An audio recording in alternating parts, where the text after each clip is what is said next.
მოგესალმებით მეგობრებო, მოკლედ დღეს ვართ აგერ ჩვენი ბიჭები შეკრებილი, გიო, მურადი, თავისივე თოფებით. მოკლედ დღეს გავაკეთებთ ესე ტესტს, გვაქვს წარმოდგენილი 66 სანტიმეტრიანი ჰატა SP და Fiascesa 71 სანტიმეტრიანი ლულებით. ტესტები გვექნება ზუბერის ვაზნებიდან, 5 ნომერი ვაზნებიდან, 7 ნომრებიც გვაქვს, ხო? 7 ნომრებიც გვაქვს, 0 ნომრებიც გვაქვს და სამწყერეებიც გვაქვს და რასაც მოვასწრებთ და რამდენსაც მოვასწრებთ, იმდენს დავტესტავთ და შესაბამისად გადმოგცემთ. გვაქვს ასევე ATSP-ს ცალკე ნაყიდი ჩოკები, გვინდა რომ ესეც შევამოწმოთ თავის სტანდარტულებთან მიმართებაში და ვნახოთ მოკლედ საერთო ჯამში რას ისაუბრებს ეს თოფები. გორდიონი გვაქვს იმისთვის რომ გვაინტერესებდა სტრაიკერის მისროლა 60 მეტრაზე, რა იქნებოდა, აი იქ არის სამიზნე დაყენებული და ამ საუბრის მერე ეგრევე შემოგთავაზებთ გორდიონის მისროლას, რომ მოსაწყენი არ იყოს დანარჩენი სიუჟეტი და ხალისიანად უყუროთ თავიდან. აბა ვიწყებთ ახლა და ეტაპობრივად თან გეტყვით რას ვიზავთ და როგორ ვიზავთ. მოკლედ ახლა ჩვენ ვისროლეთ რეტაი გორდიონი 71-იანი ლულით 60 მეტრიდან 5 ნომერი ზუბერის. და ამ სიცხეში, ამ პაპანაკებაში, როცა ყველაზე მაქსიმალურად შლის და ფანტავს თოფი, ამ შემთხვევაშიც კი ესეთნაირად ულამაზესად გაანაწილა მეტრა 20 სიმაღლე აქვს და სადღაც მეტრა 10-მდე სიგანე რა. და ესეთი ულამაზესი განაწილება აჩვენა 90 თუ 90 მარცვალი მიიტანა და მეორე მხრიდან შევამოწმეთ და 65 მარცვლამდე კიდე აქეთ ამ მხრიდან გამოიტანა რა 65 მარცვლამდე და დანარჩენი რაღაცა 25 მარცვალი გამოხეთქვაზია უკნიდან.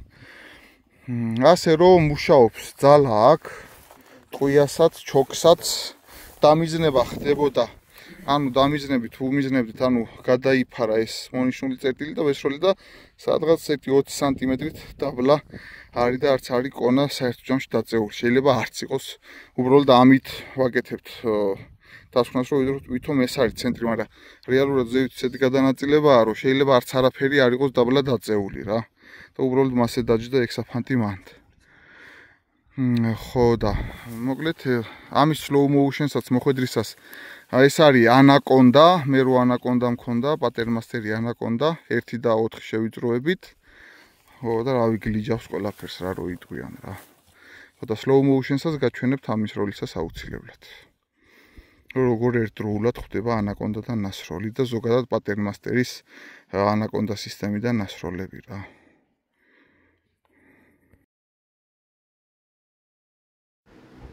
თქვენ ახლა ამ ვიდეოზე ხედავთ რეალურად თუ როგორ ხდება პატერმასტერიდან ნასროლის საფანტის კონა ორ ნაწილად.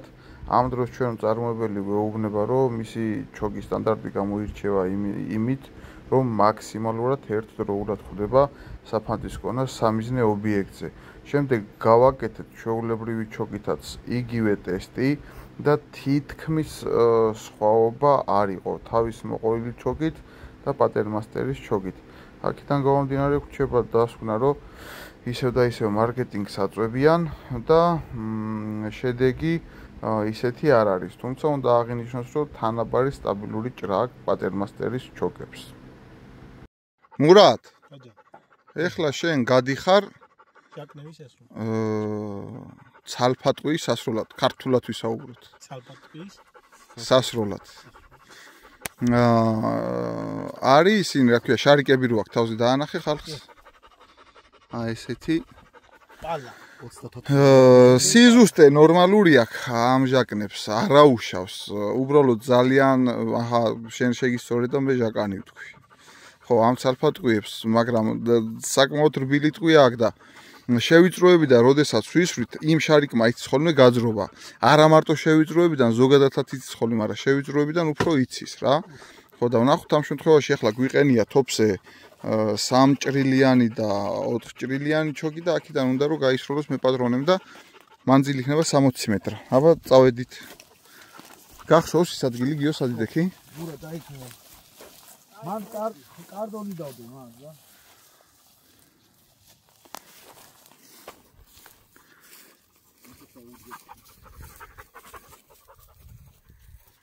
ეგე კარდონი ბუჩქი მან არა. ო, აი იდე. ოპ.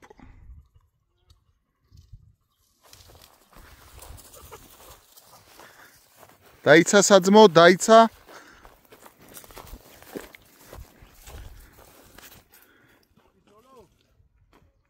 დაიცა დავზუმო.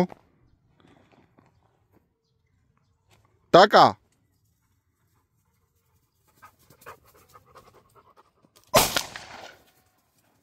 დაკა.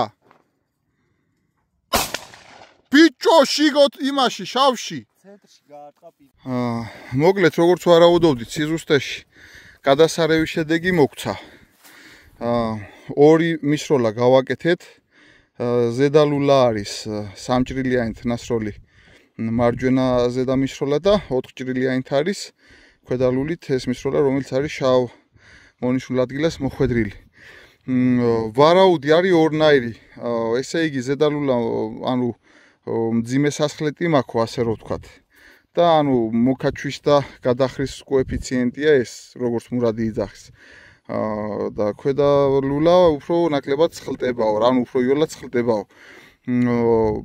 გადახრა შეიძლება მაგისი ბრალი იყოს, მაგრამ თვითონ ტყვია რომ უფრო მაღლაზის ჩემი პრაქტიკიდან გამომდინარე ეს არის იმისი მაჩვენებელი, რომ უბრალოდ შევიწროება იჭერს მაღალ ტრაექტორიას და მანძილზე თქვათ 80 მეტრა, 90 მეტრა ეს ჩამოვა ზუსტად იმ ნიშნულზე, სადაც უმიზნებ რა.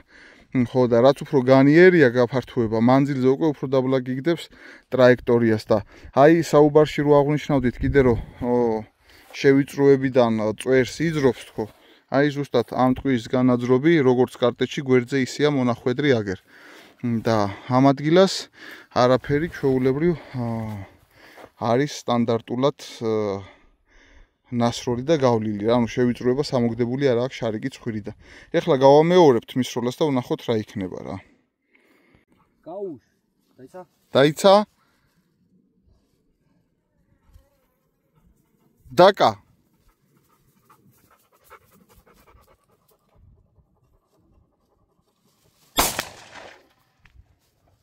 დაკა. ზუსტად გაიმეორა იგივე, კაროჩე.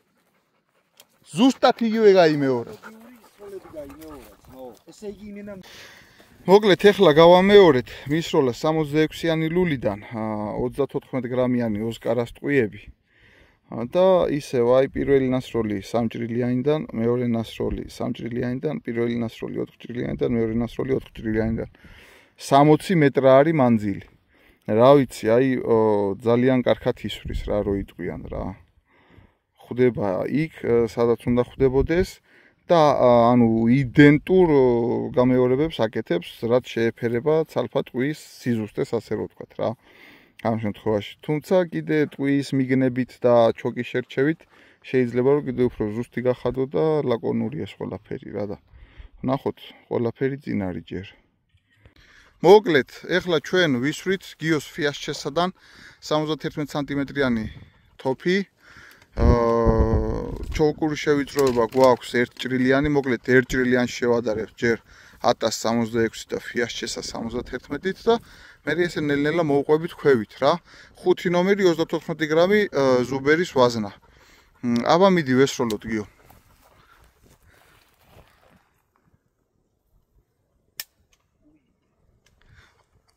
მან შეცდომით გვექნება ის. უშკენა ცვალე. გამო ასპარესზე, გამო. აიქ, მოდი აიქ. აიქ, შემოკიდე. მე რო უკრინა მანდის. აქედან ისროდი. სმარქიდან ისროდა? კაი, ეხლა მურადი ისვრის თავის თოფიდან 66 სანტიმეტრი ლულა ატა SP 34 გრამი ზუბერი 5 ნომერი. ზედა ლულა 1 ჭრილიანი ჩოკი. ვადარებთ 1 ჭრილიან ჩოკებში და 5 ნომერ საფანძზე ფიასჩესას და ატა SP-ს. წავიდა, აბა დაკა.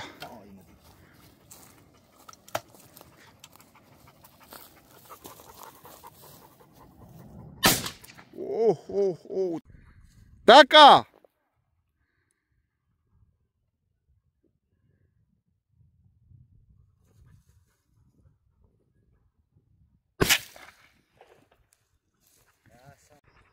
ბიჭებო.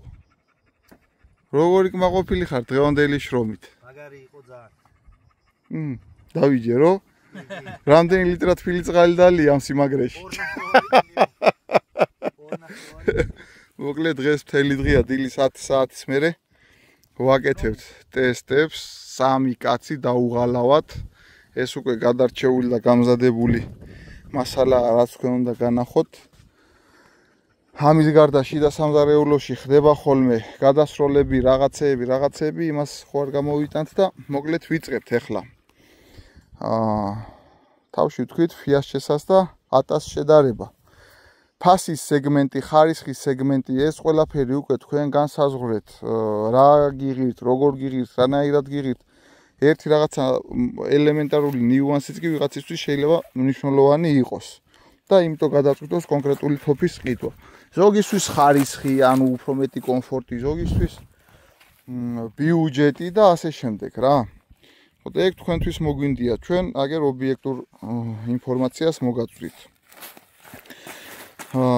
ეს არის ფიასჩესას მისროლა. თავიდან დავიწყეთ 35 მეტრიდან სტანდარტულად. ვისროდით ზუბერის 5 ნომრებს 34 გრამს და ამაზე აღარ გავმეორდები, თუ სადმე რამე სხვაობა იქნება, იმას აუცილებლად მოგახსენებთ. ესე იგი 35 მეტრა ერთ ჭრილიანი ჩოკით ფიასჩესას მისროლა ეს კონკრეტული ზედა ლულიდან, ანუ ლულების სხვაობასაც ვნახულობდით რა იყო ერთმანეთს შორის. თითქმის 40 გრადუსამდე ტემპერატურა გვაქვს, ვიცით რომ ამ დროს არის კატასტროფული, ზოგადად ბალისტიკური მაჩვენებელი გაშლის კუთხით, ანუ უფრო გაფანტვისკენ არის დიდი აფეთქება, დიდ გაფანტვას იწვევს, ასე რომ ვთქვათ. გაფანტვისკენ არის მიდრეკილი და მოკლედ ესეთი შედეგები მოგცვა მიუხედავად ამ ყველაფრისა. რო იყოს 10-15 გრადუსით უფრო დაბალი ტემპერატურა და გინდათ 20 გრადუსით, კიდევ უფრო უკეთესი შედეგები იქნებოდა დაჯგუფების კუთხით რა. მაგრამ მიუხედავად ამისა, ფიასჩესა ერთჭრილიანი ჩოკი ზედა ლულით მიიტანა 150 მარცვალი, 34 გრამი 5 ნომრიდან. აი ესე და ესე უნიკალურად უბრწყინვალესად და უძლიერესად ცენტრში გაანაწილა, არანაირი შანსი არ აქვს, არანაირი ფრინველს ამის წრეში რომ გაიპაროს. ჭრა გამოიჩინა თავი ფიასჩესამ, აქ ტემპერატურის პლუსი იგრძნობა ჭრის კუთხით. ავედით 6 მარცვალი იყო მაქსიმალური ამ ლულის შემთხვევაში, ზედა ლულის შემთხვევაში და 4 მარცვალი იყო მინიმალური ბიჯი, რაზეც ჩამოდიოდა რა.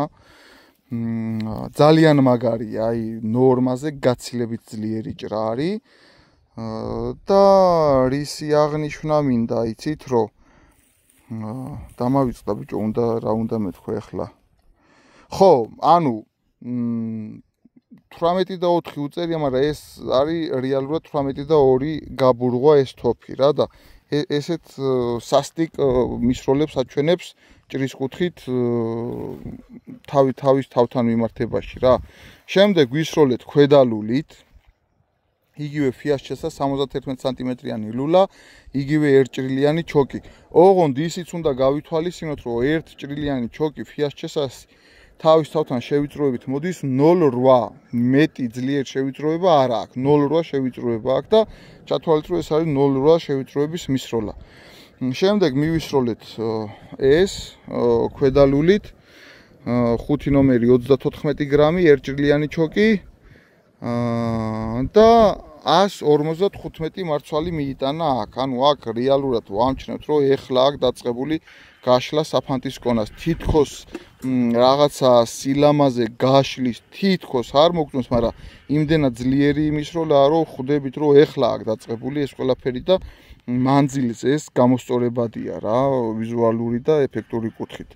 ამ შემთხვევაში ჭრამ კიდევ უფრო მოიმატა, უბრალოდ მეთქი არ დაგვრცინონ, მეთქი ვთქვი და კიდევ უფრო ნაკლები დავწერე, ვიდრე დააფიქსირა რა. 7 მარცვალი იყო მაქსიმალური, ანუ უფრო მეტი იყო, მაგრამ 7 დავწერე, რომ ვინმეს არ დაეცინა. ვისაც დაგაინტერესებთ, გეტყვით, რამდენი მარცვალიც იყო მე პირად საუბრებში. 7 მარცვალი და მინიმალური დაუწერე ისე 4 რა, რომ აქაც არ გქონოდა რაღაცა თქვენ ხო არ უბერავთ და რაღაცა თემები რო არ ყოფილიყო. ამას ნებისმიერ დროს გავაკეთებინებთ ამ თოფს უვინეს დააინტერესებს რა.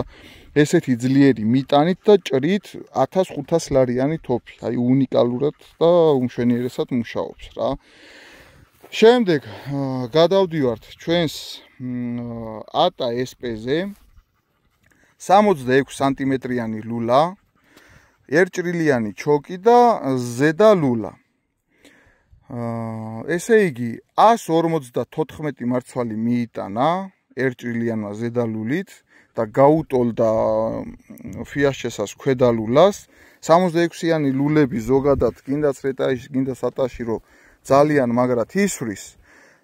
რა ვიცი, ჩემთვის ახალი აღმოჩენა არ არის, მაგრამ კიდე ერთჯერ დადასტურდა რომ რატომღაც ძალიან კარგად ისვრის ეს მოკლე ლულის თოფები და არ ვიცი რა პრინციპი აქვს ჩადებული ამაში. ოღონდ რა თქმა უნდა ლულის სიგრძიდან გამომდინარე ჭრაში მოიკოჭლა იმ გაგებით კი არა რომ სტანდარტს ვერ აკმაყოფილებდა და კრიტერიუმში ვერ ჯდებოდა და ასე შემდეგ. უბრალოდ გრძელ ლულასთან მიმართებაში აჩვენა სადღაც ერთი მარცვალ ნახევრით ნაკლები ჭრა, ოღონ მაღალ ბიჭში, დაბალი ბიჭში სამმარცვლიანი ჭრა აქვს ჩვეულებრივ. ესე იგი ჭრა 5 და 3 გვიწერია, კი ბატონო, ანუ 5 მარცვალი იყო მაქსიმალური ჭრა, 3 მარცვალი იყო მინიმალური ჭრა. და აი ნახეთ როგორი ულამაზესი გადახატული მისროლა აქვს აი ატა SP-ზე გიждები ამაზე რომ რაღაც სულ რო ცოტა საფანტი მიიტანოს მაინც ის იალაგებს რომ მოგწონს ნასროლი რა და აქ საფანტიც ბევრი გვაქვს და ნასროლიც იდეალურია ასე რო ვთქვათ რა. შემდეგ გადავედით ისევ ატა SP-ს ქვედა ლულაზე ერთჭრილიანი ჩოკი 34 გრამი 5 ნომერი 35 მეტრა.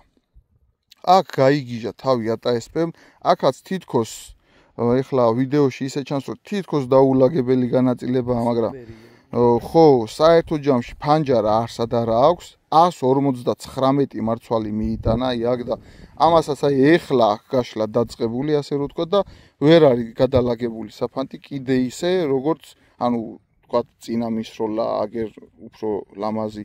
ესეც ლამაზია, უფანჯროა, მაგრამ სიხშირიდან გამომდინარე რაღაცა თქო შერეული მიტანა აქვს, მაგრამ უბრალოდ ჩანს ესას. საქმეს არ აფუჭებს არანაირად. და შემდეგ იყო ესა, ამისი ჭრა იყო 3 მარცვალი იყო მინიმალური, 4 მარცვალი იყო მაქსიმალური. ხო, ქვედა ლულის. ანუ ზედა ლულამ უფრო მეტი აჩვენა ჭრის კუთხით, მაგრამ საერთო ჯამში ფიასჩესასთან ლულის სიგრძიდან გამომდინარე კლასიკოსები რო გვასწავლიან რომ მოკლე ლულა უდრის ნაკლებ ჭრას, ეს კიდე ერთჯერ დაფიქსირდა აგერ პრაქტიკაში. ოღონდ ვიმეორებ არა იმდენით რომ თქვათ რომ ავიღოთ რომ ფიასჩესათი 60 მეტრამდე ავიღებ ფრინველს და ატა SP-თი ვერ ავიღებ, ესეთი სხვაობა არ არის. უბრალოდ ფიქსირდება რომ უფრო მეტი ჭრა აქვს. სამმარცვლიანი ჭრა რო აქვს თოფს, ჩათვალეთ რომ ის 60 მეტრამდე დაგაკმაყოფილებ ჩვეულებრივ ნებისმიერი ფრინველის მოპოვებაზე თუ რომელიმე ფრინველზე მაგმანძილზე მორტყმას მოახერხებ თქვენი სროლის ტექნიკიდან გამომდინარე. შემდეგ გქონდა გრძელი ჩოკის სტანდარტი, მურად ერთ დაგვანახე გრძელი ჩოკის სტანდარტი.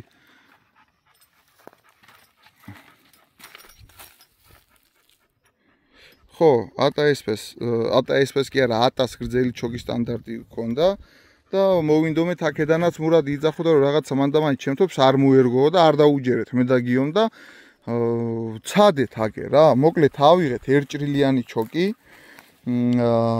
და ეს არის ფიასჩესა და ნასროლი გრძელი ჩოკით, ქვედა ლულით, ანუ ყველაზე კაი მისროლა რომელი ლულიდანაც გქონდა, აი იმ ლულით გავაკეთეთ ეს მისროლა და გაიგიჟა თავი თოფმა რო იტყვიან ჩოკთან ერთად, აი უყურეთ როგორი აი რა ვიცი მე უძლიერესი მისროლა 170 მარცვალი დააფიქსირა. ჭრა იყო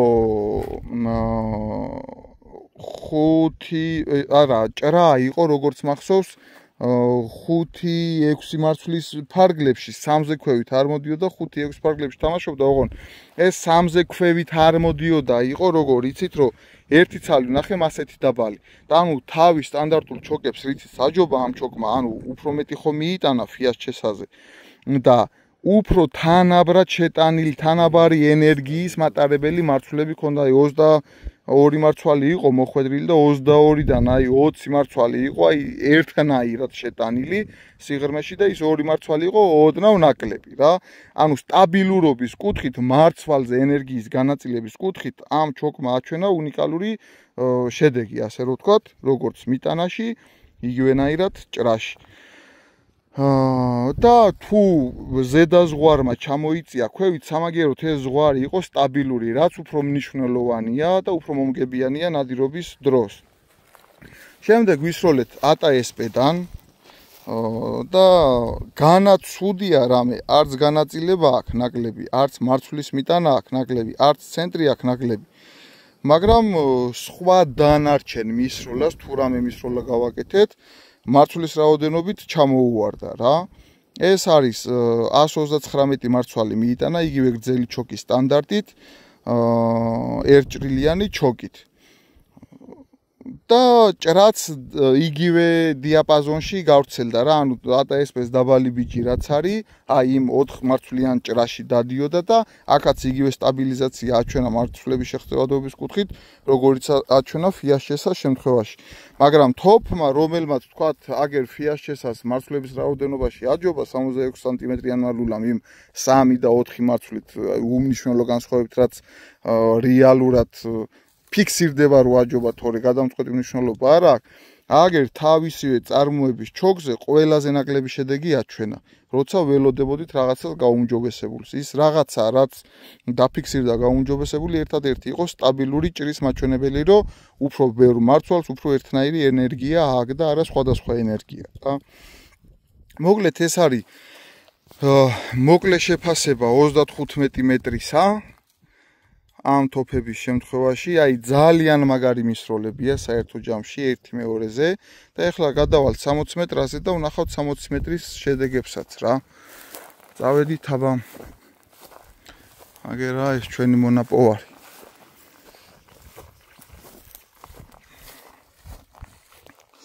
მოკლედ ეს არის ცოტა ის ხევიჩავდიოთ. ეს არის FIAS-ს 60 მეტრაზე, 1.20 მეტრამდე გიფსკარდონია, ну ყველა ესია, ასე რომ ვთქვათ, ამას აღარ ახსნია ამის დიაპაზონს და ეს ზომებს დიაპაზონი რა შვაშია. ხო და ისა რა ქვია, ну ერთიანობაში დავითვალეთ მთლიან სიბრტყეზე, გვაინტერესებდა რამხელა ბადეს აკეთებდა და ეს ბადე რამდენად მომაკვდინებელი იყო საერთო ჯამში ამ მანძილისთვის. და 113 მარცვალი მიიტანა 1.20 სიბრტყეზე და ესეთი უნიკალურად გაანაწილა ამ მანძილზე 60 მეტრაზე. 2 ფანჯრის ამოღება შეიძლება, ну აი მესამეც კიდე შეიძლება, სადაც რო ფრინველი გაიპარება. რეალური ეს 2-ია რა, ანუ რეალური სამუშაო წრე რო შემოვხაზოთ რა, ეხლა აქედან გამომდინარე აღვნიშნეთ ისინი. და აი განაწილება შეხედეთ, გეგონება ფანქრით დახატა ვიღაცამ. 113 მარცვალი მიიტანა, 34 გრამი, 5 ნომერი ისევ. ამ 113 მარცვლიდან როგორც მახსოვს, ხო, 68 მარცვალი გაიტანა იქეთ ხარეს, ანუ ნახევარზე მეტი კიდე გაიტანა. ანუ იმხელა ენერგია აქვს. საფანძრო ეს გიფსკარდონი გაიტანა და გაიარა გააგრძელა იქით ფრენა. დანარჩენი აი გახევის პირას უკნიდან აი ესე მუწუკებივით რო არის ამოსული, ისეთნაირად მოებჯინა ამ გიფსკარდონის ფირფიტას რა. 113 მარცვალი, რა ვიცი, აი ძალიან მაგარი მისროლაა. ამ მანძილზე, ამ ფასიანი TOP-ისთვის, რა ვიცი, მე ძალიან კმაყოფილი ვარ რა. გატანა გვიწერია 68 მარცვალი. ატაზე არ გვიწერია, იმიტომ რომ ნახევარი იყო, როგორც მახსოვს რა და აღარ დავწერეთ. ეს არის ATAS მისროლა, რომელიც ააცდინა ჩვენმა ბიჭმა რეალურად, მაგრამ მაინც რაც დავიჭირეთ იყო ეს 60 მეტრა 5 ნომერი ერთჭრილიანი ჩოკი. 73 მარცვალი მიიტანა. ну ეხლა ეს ცოტა აცილებული მისროლაა რა, მე თუ მკითხავთ, ცოტა კი არა, კარგად აცილებულია, მაგრამ როგორც იყო ესე ჩავთვალეთ რა. თუმცა განაწილებას რავი უყურებთ, რავი, აი უბწყინვალესი აქვს რეალურად აი აქედან რო ავიღოთ რეალური წრე, ერთადერთი ფანჯარა შეიძლება ამოვიღოთ ამაში, სადაც ფრინველის სხეულით გაძვრება, გაშლილი ფრთით ვერ გაძვრება ვერანაირად. და ესეთნაირად, ანუ 66-იანმა ლულამაც კი დააკმაყოფილა 60 მეტრის დიაპაზონი რა. ანუ ეს არის მაქსიმალური ბიჯი, სადაც სტაბილურად კიდე შეიძლება იმუშაო ადამიანმა გლულულიანი თოფით. მერე ხო, გატანას რაც შეეხება, ესე იგი გატანას რაც შეეხება, აქ იყო ნახევარი გატანილი რა. ანუ თითქოს იმოქმედა უკვე მოკლელულაზე იმ ჭრის კოეფიციენტმა, რომ 50% გაიტანა და 50 ვერ გაიტანა, მაგრამ ისიც მძლავრად გასული იყო, ისე კი არა, რომ შეერჭო და გაჩერდა და რაღაც, არა, დაძირულია და მიბჯენილია მეორე მხარესთან. მერე დაგვაინტერესა, რომ მიმყოლ გასროლა, თქვა პირველი რა ვესროლოთ და მეორე რა მივაყოლოთ ფრინველს თუ ავაცდენთ, გავტესტეთ ორჭრილიანი ჩოკები ისევ 60 მეტრაზე, ანუ მაქსიმალური ავიღეთ. ფიასჩესადან და რაღაცა ესეთი, რავი, არაფრის მთქმელი, მაგრამ მაინც რაღაცა პოტენციალის მქონე მისროლა გამოგვივიდა. მიიტანა 68 მარცვალი ორჭრილიანი ჩოკით და გაიტანა ნახევარი აქაც, ანუ გატანა მოიკლო ეგრევე, როგორც შევიწროება 34 ცალი გაიტანა. ანუ მოიკლო შევიწროება, მოიკლო გატანამაც. ფიასჩესასთან თავისი ორჭრილიანი ჩოკი გამოდის 0.60 შევიწროებით. ანუ რეალურად არც ორჭრილიანია, არც სამჭრილიანი, სადაც შუაში დგას რა. და შესაბამისად 60 მეტრაზე ახლა ამას სრულყოფილი მიტანა ისე რომ ფრინველი არ გაეპაროს, არც ევალებოდა. ეს არის 50 მეტრამდე სასროლი და შემდეგ აგერ არსებობს ერთჭრილიანი, რომელიც იმუშავებს 60 მეტრაზე დამაჯერებლად. ზედალულა ვერა. ხო, ეს არის ზედალულით ნასროლი, ამასაც განვასხვავებთ ხოლმე ზედალულა რა შვება, ქვედალულა რა შვება, მაგასაც განვასხვავებთ და ეს არის ზედალულით ნასროლი, ესეთ შედეგით. ეხლა გადმოვედით აქეთ.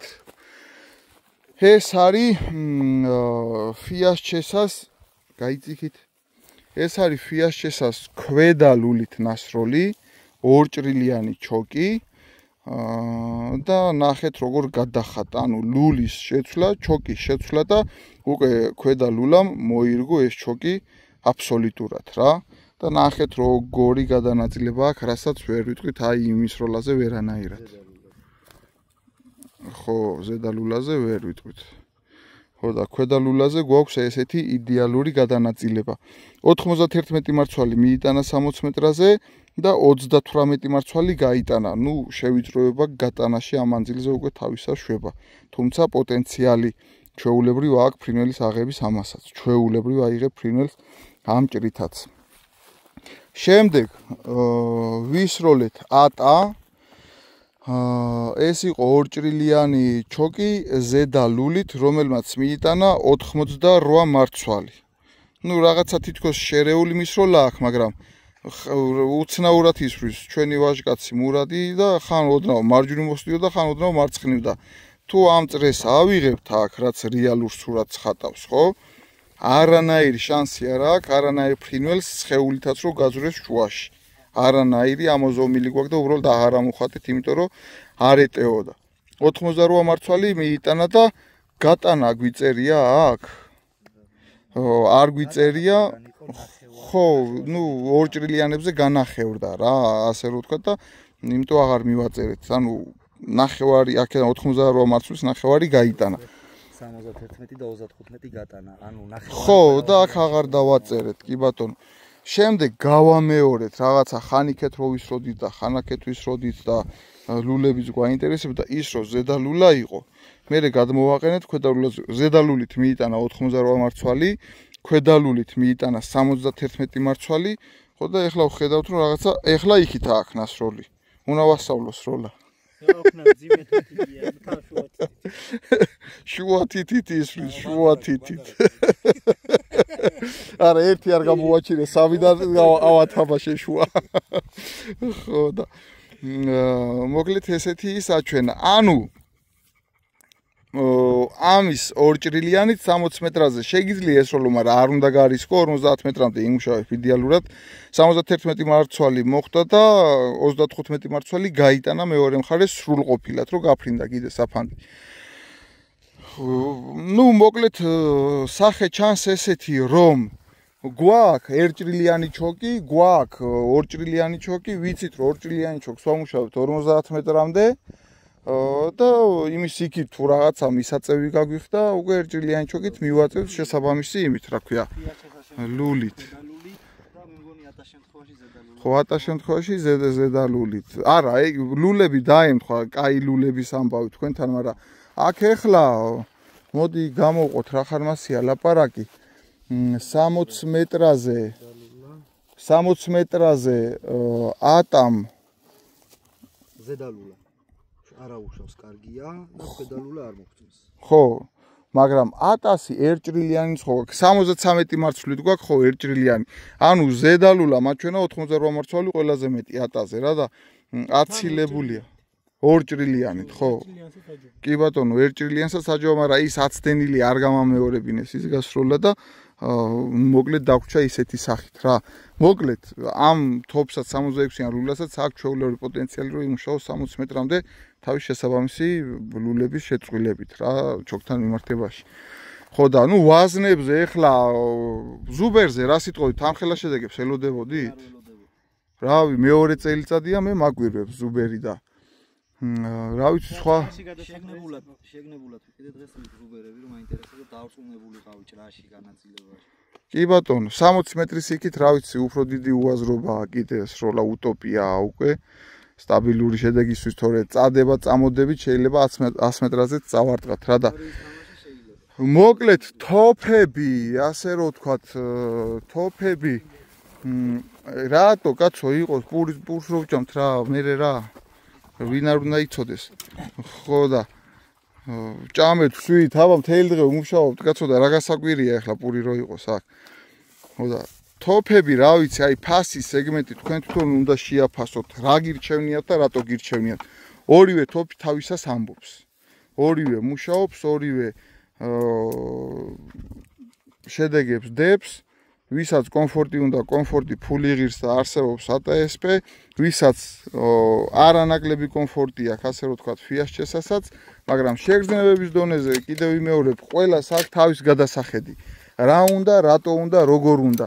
ეს არის სუფთა მონადირისთვის გაწყობილი თოფი FIAS-ჭესა, რომელშიც კომფორტიც ყველაფერი არის იმ ოპტიმიზაციამდე დაყვანილი, რომ შეწვდი ადამიანი, ხელში დაიკაო, კარგი შეგრძნებები მოგცეს, კარგი შედეგები მოგცეს და ფინანსურადაც შეწვდე და იმის იგით ეხლა ნავაროტკიდან გამომდინარე და უფრო ლამაზი აი ლულის დაფერვა ეხლა ამისი ლულის დაფერვა სხვა არის, ამისი ლულის დაფერვა სხვა არის.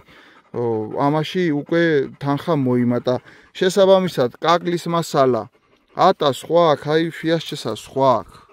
აბატონო ჩემო. ხო, ეგ ხეში მოიმატა, დაფერვაში მოიმატა ფასი და ეგ ფასთა შორის სხვაობა არის დაახლოებით ეგ ცოტა შეიძლება რაღაცა იქ უფრო დახვეწილი ის იყოს დამუშავება, დაპრიალება და ეს ყველაფერი ზრდის ფასის სეგმენტს, თორე ბალისტიკაში არსად არ გაურბიან ერთმანეთს. კი ბატონო, კი ბატონო, იმის იქითაც მე თუ მკითხავ. ხო, ამით უნდა დაიწყო და თუ ამ თოფმა ვერ დაგაკმაყოფილა, მე უნდა გადახვიდე იმატაზე და იმაზე, მაგრამ ატა უფრო მეც ვერ აკმაყოფილებს თავისი გაბარიტებიდან გამომდინარე, ასე რომ ვთქვათ რა და ფინანსებიც შესაბამისი ჭირდება თავიდან რომ იყიდო და აი სუფთა მონადირის თოფი არის FIAS-ჭესა და ატა უკვე ცოტა ისეა რა, ანუ საბლატაო თოფია იმ გაგებით, რომ სპეციფიკურად სახმარი თოფია. უფრო უნივერსალურად იხმარ FIAS-ჭესას, ვიდრე ატას რა. წონაში სხვაობა. შენი თოფი გვაქვს ანაწონი მურად რამდენია? არა გვაქვს, ხო? სამი და სუბუქია. ჩემი სუბუქია.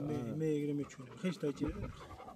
ხო, ნუ მოკლედ ეგ შეგრძნებების ამბავია და ხო, კაი ბატონო ჩემო, მოკლედ ეს იყო რაც გვინდოდა გვეთქვა და გადმოგვეცა და ღმერთმა სიკეთე მოგცეთ და კაი ამბავი და კაი სეზონი მოგცეთ ღმერთმა, რაც მთავარია და უპირველეს ყოვლისა.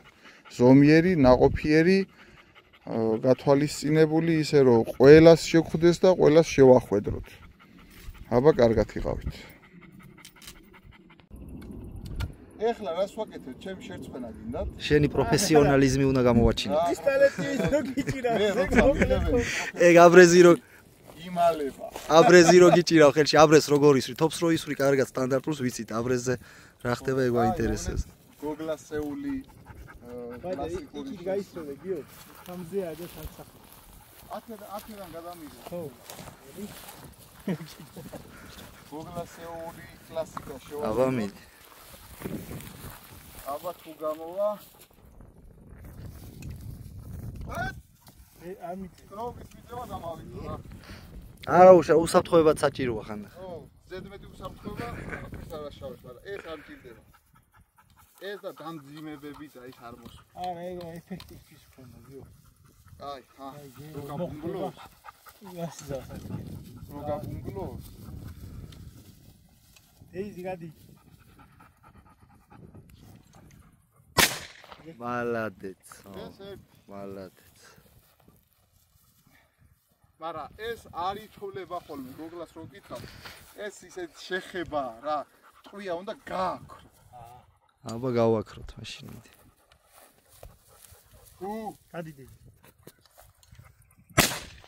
აი ეს არის გაქრობა. ეგ არის გაქრობა. საჩამო ვარ. ჩემთვის შექმნილი ხო. ესე იგი აბრეზებსაც კარგად ისვრი შე. ვერ დავიჭირე. აი ერთი კიდე ვქნათ. მე მოვედი ხასიათი. მიდი. ღვაზნები გვაქვს. ხო უნდა გადავამოწმოთ, გამომივიდათ. უიმე რა მოხდა. გამომივიდათ, ვიცოდი, ხო უნდა გადავამოწმოთ. შემთხვევითობას რო არ დავაბრალოთ. ხო. ჩემი გოგლიკას მოგონილი ვარჯიში. გართობის შემდეგ. ეს არის ხოლმე დასკვნითი ისა. ვასახელოთ გოგლა. ვასახელოთ გიო. მალადეც. გოგლა, მაგარი მოსწავლე ყოლია რა. მაგარი. ეხლა მეორე.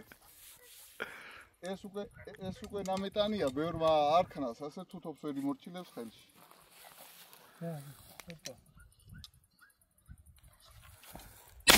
აი გოგლა, ვერა. ხო, ცალი ხელით. ვის თოფს ვერ იმორჩილებს არქნას. კაროჩე ცალი ხელით არ ჩაგითვლით რა. არ ჩაგითვლით. არ ჩაგითვლით. ცალი ხელით იცი რა მაგარია? ცალ ხელზე უნდა გადავხედე ორსო კარგად აგეთ. აბა ეხლა თქვენ ცადეთ, კაცო.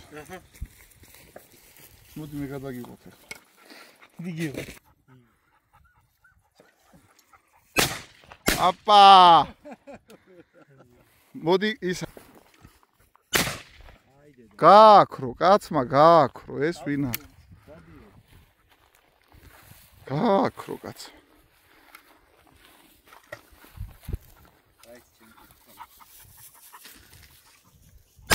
ოპა, აბა უყო როგორ უწგაბულებს, ვერც ოპოულობთ.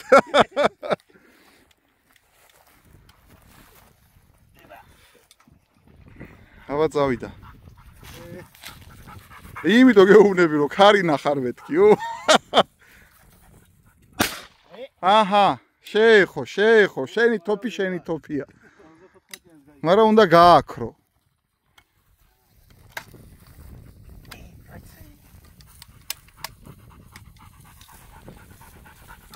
მურადის გამოწვევა, ორის აგდება, ორის გაქრობა. ერთი გაქრა, მეორე შევეხეთ. პირველი შევე. კი ბატონო.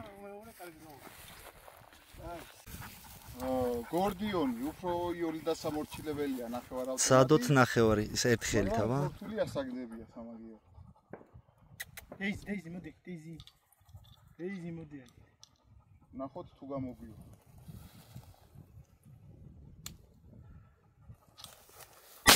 მალადეც, მალადეც.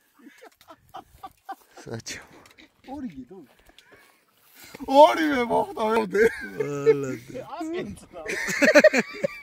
ორი ერთ ვაზნას როგორ გაარტყი. ой შეგენახალე უყურე სადმე. აი სულ დავიჭირო. ოპა. დეიზი. აი. აბა შენ წინ იმსი შორეზე ისვრი რომ შანსი არა გაქვს რომ გაარტყა.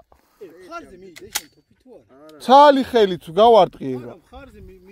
არა, დაუმიზე. შენ იმან სტანდარტში იყავი ჰოჩო ხელი აი როგორ უნდა დაუმიზნო ხო დავამიდი აი გეფიცები ძმაო გოგლა როგორ ისვრის იცი აი რე წერი ხო დადგა სტოიკაზე და აი ხელით იღებს აი ეგრე და აი ბიჭებო უყურე წერი სტოიკაზე დგა და თოფი აი ხო აფრინდება და თუ და ჩამოაგდე იმიტო აგი ბიჭო იმარ მიმაჩვია მაგასაც მაგით ცალი ხელით როლასაც იცი რა მაგარი მღვამი აქ ორი არ ჩადო ერთი ჩადო თორე შენს გინარგინა ჩაგივარდება ჯერ არის როლო პროსტა ააგდე და მოშინჯე რა დაყოლება